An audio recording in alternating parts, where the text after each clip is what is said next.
आदाब, नमस्कार दोस्तों। मैं हूं आसिफ और आज आपको उत्तर प्रदेश की राजधानी के पास सीतापुर जनपद में लेके आया हूं। सीतापुर के महमूदाबाद लेकर आया हूं। महमूदाबाद की रियासत अपने वक्त की सबसे बड़ी रियासत हुआ करती थी। आज हम ऐतिहासिक स्थान तो दिखा रहे हैं, लेकिन इसका संबंध धार्मिक भी है। राजा महमूदाबाद के द्वारा बनवाए गए कुछ रोज़े आज हम आपको दिखाने लाए हैं। हम इस रोज़े के बारे में सब कुछ आपको बताएंगे, इसका इतिहास, इसका निर्माण और ये रोज़ा किसका है और किस आस्था के साथ राजा महमूदाबाद ने इसको बनवाया था, वो हम बताने जा रहे हैं आपको।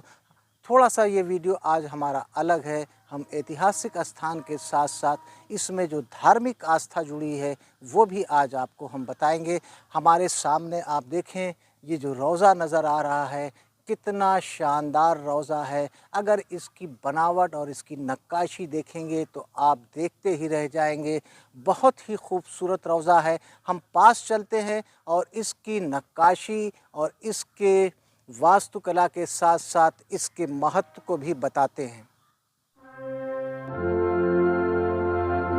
हम रोज़े के बिल्कुल पास आ गए हैं। यहाँ से अगर हम आपको इसकी नक्काशी दिखाएं तो देखिए कितनी खूबसूरत नज़र आ रही है। लखौरी ईंटों का ये रोज़ा बना है, उसके ऊपर चूने के मसाले का प्लास्टर है और उसके ऊपर कितनी शानदार तरीके से ये नक्काशी उकेरी गई है कि आप देखते रह जाएंगे। पत्तियों की एक बेल प्लास्टर के ऊपर कितने शानदार तरीके से देखिए उकेरी गई है। आज भी ये काफ़ी मज़बूत नज़र आ रही है। अगर यहाँ पर आप देखें तो अल्लाह और मोहम्मद लिखा हुआ है, हसन हुसैन पंजतन का नाम लिखा हुआ है। अगर आप इसकी बनावट और इसकी मेहराब की तरफ देखें तो कितनी शानदार नज़र आ रही है। इसमें दो आर्च आपको नज़र आएगी। बाहर की तरफ देखें तो ऊपर कमान की तरह इसकी मेहराब है, उसके नीचे एक देखें डाउन करके दूसरी आर्च बनाई गई है। उसमें भी काफ़ी सलीके से बेल और पत्तियों की डिज़ाइन को उकेरा गया है। हम रोज़े के अंदर आते हैं तो गुंबद जैसी यहाँ पर आपको छत नज़र आएगी। उसके ऊपर देखिए कितने शानदार तरीके से प्लास्टर के ऊपर डिज़ाइन उकेरी गई है। और ये लकड़ी का दरवाज़ा उसी समय का लगा है जब इसका निर्माण हुआ था। ये साखू की लकड़ी का मजबूत दरवाज़ा आज भी मौजूद है। और इधर हम आते हैं तो देखें एक बड़ा सा आपको आंगन, एक कैंपस नज़र आएगा। बाउंड्री वाल के अंदर ये दरगाह है और इसको राजा महमूदाबाद ने सजाने संवारने में कोई कमी और कसर नहीं छोड़ी थी। सामने आपको मुख्य मकबरा नज़र आ रहा है। हम अंदर आपको लेके चले उससे पहले आपको मैं बता दूं कि ये जो रोज़ा है, ये इराक़ में हज़रत अब्बास के रोज़े की हूबहू कापी आपको नज़र आएगा। अगर आप इराक़ में हज़रत अब्बास के रोज़े को देखें और इस रोज़े की बनावट देखें तो बिल्कुल एक ही जैसी आपको नज़र आएगी।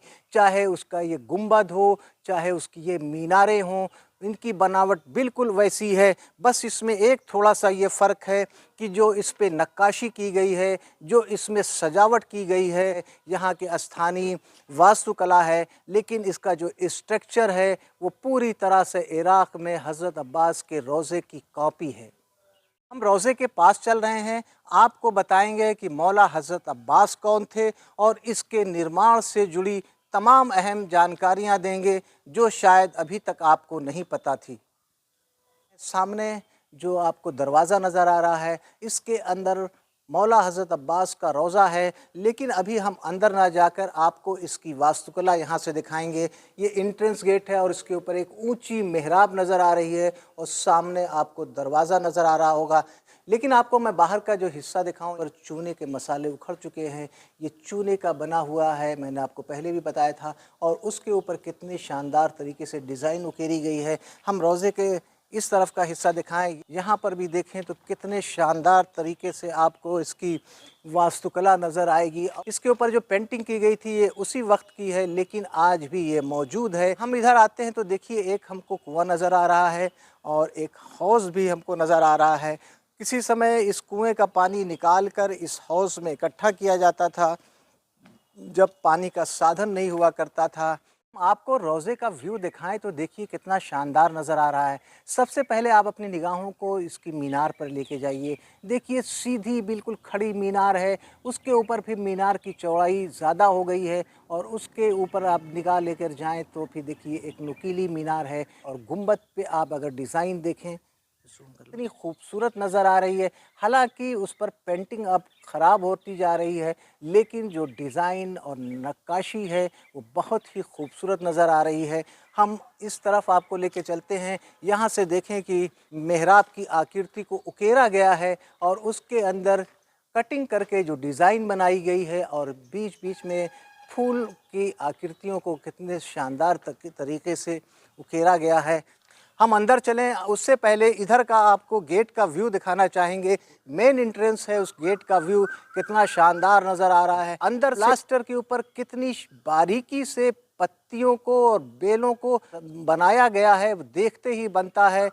यहाँ पर अलम और पटके की डिज़ाइन को प्लास्टर के ऊपर बनाया गया है, जो कि हज़रत अब्बास का एक सिंबल होता है। अलम शिया समुदाय के लोग अलम को उनका सिंबल मानते हैं।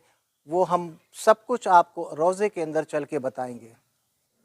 अब हम रोज़े के अंदर आ रहे हैं और अंदर आपको इसकी वास्तुकला और तमाम चीज़ों से रूबरू कराएंगे। अंदर आए तो देखिए दीवार में ही मेहराब को घेरा गया है। अगर यहाँ पर आपको दिखाएं तो प्लास्टर के ऊपर कितनी शानदार नक्काशी फूल और बेलों की उकेरी गई है। सेम आपको इस तरफ भी नज़र आएगा। अंदर आपको मौला अब्बास का रोज़ा नज़र आएगा, जिसके अंदर हम जा रहे हैं। अंदर आए तो देखिए यहाँ का जो नज़ारा है बिल्कुल अलग तरह का है।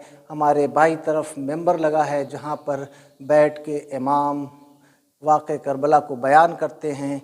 अगर हम रोज़े के अंदर आएँ तो देखें यहाँ पर मौला अब्बास का जो रोज़ा है ये एक सिंबॉलिक है, करबला की याद में यहाँ पर बनवाया गया था। ऊपर की डिज़ाइन आप देखें तो गोल गुंबद जो मैंने आपको दिखाया था बाहर से, अंदर से उसका नज़ारा देखिए कितने शानदार तरीके से अंदर इसमें डिज़ाइन उकेरी गई है प्लास्टर के ऊपर और चारों तरफ पेंटिंग की गई है। और ये है ज़री मुबारक मौला अब्बास की जो यहाँ पर मौजूद है। ऐसा कहा जाता है कि इस ज़री के बारे में कि यहाँ पर कुछ तबर्रुकात ऐसे हैं जो करबला इराक़ से लाए गए थे, इस ज़री में लगे हुए हैं, यहाँ पे रखे हुए हैं। शिया समुदाय के लिए बहुत ही महत्वपूर्ण स्थान है। यहाँ पर काफ़ी संख्या में लोग आते हैं, मजलिस और मातम करते हैं। लेकिन आप इसकी बनावट और इसकी वास्तुकला को देखें तो कितनी शानदार नज़र आएगी। जितना शानदार ये रोज़ा है उससे कहीं ज़्यादा इसकी आस्था जुड़ी है। मौला अब्बास से जुड़ी तमाम ऐसी बातें हैं जो हम आपको आगे बताएंगे। राजा महमूदाबाद ने कोशिश किया कि जो लोग इराक़ नहीं जा सकते हैं मौला अब्बास के रोज़े की ज़ियारत करने, उनको यहीं पर उसी तरह के रोज़े की ज़ियारत कराई जाए। उसी कोशिश में इस शानदार रोज़े का निर्माण कराया गया था। ज़्यादातर लोग जानते होंगे कि आज से करीब 1400 साल पहले इराक़ के करबला नामक स्थान पर इमाम हुसैन और उनके साथियों को यज़ीद ने कत्ल कर दिया था। हज़रत अब्बास की बात जहाँ पर आती है, मौला हज़रत अब्बास की बात आती है, तो इमाम हुसैन के छोटे भाई थे और मौला अली के बेटे थे। मौला अली की तरह बहुत ही बहादुर थे। हमेशा ये कहा जाता था कि मौला अब्बास से कि आपको करबला के लिए मांगा गया है। लेकिन जब मौला हुसैन का काफ़िला करबला पहुंचा और 3 दिन के भूखे प्यासे सभी लोगों को यज़ीद की फ़ौज ने शहीद कर दिया, लेकिन मौला अब्बास को जंग लड़ने का मौका नहीं मिला और आखिरी दम तक मौला अब्बास को इमाम हुसैन ने लड़ने की इजाज़त नहीं दिया। मौला अब्बास की शहादत करबला में पानी लाने के लिए हुई थी। उन्होंने बच्चों की सबील के इंतज़ाम के लिए नहर पे कब्ज़ा कर लिया और नहर पे कब्ज़ा करने के बाद भी उन्होंने ख़ुद नहीं पानी पिया। और उस समय जो पानी के लिए मशकीज़ा इस्तेमाल किया जाता था, उस मशकीज़े में पानी भर के वो इमाम हुसैन के ख़ैमों की तरफ आ रहे थे, लेकिन उनको धोखे से शहीद कर दिया गया।